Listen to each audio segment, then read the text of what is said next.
So, ఇంకా down trend trade తీసుకున్నానండి. తీసుకున్న దగ్గర నుంచి కూడా లాస్‌లోనే ఉంది ట్రేడు. చాలా సేపు లాస్‌లోనే ఉంది. చూడండి కావాలంటే ఒకసారి. ఇంకా ఈ ట్రేడ్ లాస్‌లోనే ఉంది. ఈరోజు ఇంకా లాస్ బుక్ చేయాల్సొస్తదనుకున్నాను. కొంచెం సేపు హోల్డ్ చేశాను. ఎందుకంటే market already bearish sentiment form అయింది. సో, ఇంకా పడతదని వెయిట్ చేశాను. కానీ ఎక్కువ సేపు వెయిట్ చేయొద్దు ఎర్లీ స్టేజ్‌లో. ఎందుకంటే ఎంతో కొంత లాస్ అయితే లాసు, ప్రాఫిట్ అయితే ప్రాఫిట్ బుక్ చేసుకొని బయటికి రావాలి. అదే బెస్ట్. లేదంటే ఇంకొక ట్రేడ్ ప్లాన్ చేయాలి. బట్ ట్రేడ్ ప్లాన్ చేసే ముందు మాత్రం ఒక్కసారి చూసుకోవాలి చార్జెస్ మాత్రం చాలా ఉన్నాయి. కాబట్టి చార్జెస్ గురించి కూడా కొంచెం ఒకసారి ఆలోచించాలి. సో, చూడండి ఇది రికవర్ అవుతున్నది. రికవర్ అయిందనుకున్నాను. బట్ కాలేదు. ఇది రికవర్ అయింది పర్లేదులే ఇంకా లాస్ట్‌లోంచి ప్రాఫిట్‌లోకొచ్చేది అనుకున్నాను. బట్ కాలేదు. కొంచెం సేపు అలాగా సస్టైన్ అయింది. వెంటనే మళ్ళీ రివర్సల్ వచ్చేసింది. బట్ మార్కెట్‌లో అయితే ఫాల్ కంటిన్యూయస్‌గా ఉంది.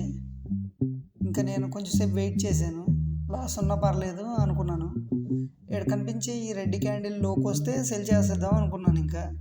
స్టాప్ లాస్ పెడదాం అనుకునేసరికి ఇంకా ఈ రెడ్ క్యాండిల్ దగ్గరకండి. సో, ఇంకా సరే అనుకున్నాను. లాస్‌ని బేర్ చేద్దాం అనుకున్నాను. బట్ కొంచెం సేపటికే ఇది ప్రాఫిట్‌లో కన్వర్ట్ అయింది. సో, ఇంకా లాస్ చూడండి ఎలాగొచ్చేదో. మ్యాసివ్ లాస్ వచ్చేది ఇందులో. కానీ వెయిట్ చేశాను నేను స్ట్రిక్ట్‌గా. ఎందుకంటే ఒకటే ట్రేడ్ కదా చేసేది అన్నట్లుగా. సో, రికవర్ అవుతుంది. ఇంకా అయ్యింది. ఫైనల్‌గా అయితే అయ్యింది. రికవర్ అయింది. బట్ చాలా సేపయితే ఇది మనల్ని బిగినర్స్‌ని మాత్రం కొంచెం ట్రబుల్‌లో పెట్టింది. సో, బిగినర్స్ ఎవరికైనా ఇది కొంచెం రిస్కీ వ్యవహారమే. రిస్కీ ట్రేడే. ఎందుకంటే తెలుసు కదా! ఒక్క క్యాండిల్ కాదు కదా! ఒక్క విక్ కూడా మనల్ని లాస్‌లోకి కన్వర్ట్ చేస్తది. సో, నేను ఈరోజు 2 లాట్లతో చేశానండి. ఎందుకంటే మీకు చెప్తాను తర్వాత 2 లాట్లతో ఎందుకు చేస్తున్నాననేది. ఇంకా తర్వాత మల్టిపుల్ ట్రేడ్స్ తీసుకోవడానికి ఛాన్స్ ఉంది. బట్ నేనైతే నా క్యాపిటల్‌ని సేవ్ చేసుకోవాలి. అండ్ నా క్యాపిటల్‌ని స్లోగా బిల్డ్ చేసుకోవాలని ఎళ్తున్నాను. ఎందుకంటే చాలా స్లోగా వచ్చే సక్సెస్సే కొంచెం ఎక్కువ కాలం ఉంటది.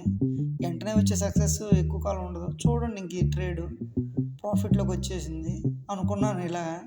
కానీ కొంచెం సేపు అటు ఇటు మళ్ళీ ప్రైస్ మూవ్ అయింది. సరే అనుకున్నాను. ఇంకా ప్రాఫిట్‌లోకి వచ్చిందని. ఇప్పుడు ఫైనల్‌గా అయితే ప్రాఫిట్‌లోకి వచ్చిందండి. కొంచెం సేపటికి. మంచిగానే మూవ్ అయింది. అంటే డౌన్ సైడ్. ఈరోజు ఓవరాల్‌గా ఈ డౌన్ సైడ్ అయిపోయాక ఇంక ఇది రేంజ్ బౌండ్‌లో ఉండిపోయింది మార్కెట్ ఈవినింగ్ టయానికి. ఇంకా ప్రాఫిట్‌లోకి వస్తున్నది. ఇంకా సరే అనుకుని బుక్ చేద్దాం అనుకున్నాను ఇంకా. ఇంక తప్పదులే అని బుక్ చేశానండి. ఈ రేంజ్‌లోనే కంప్లీట్‌గా. ఒకసారి చూడండి ఇంకా. ఎందుకంటే ఇంకా ట్రేడ్‌లో అంత స్ట్రెంత్ కనపడట్లేదు. వెంటనే బుక్ చేశాను. అది బుక్ అయింది ఇంకా ప్రాఫిట్ అయిపోయిందండి. దట్స్ ఇట్ అండి ఇంక ఈ వీడియోలో. Thank you.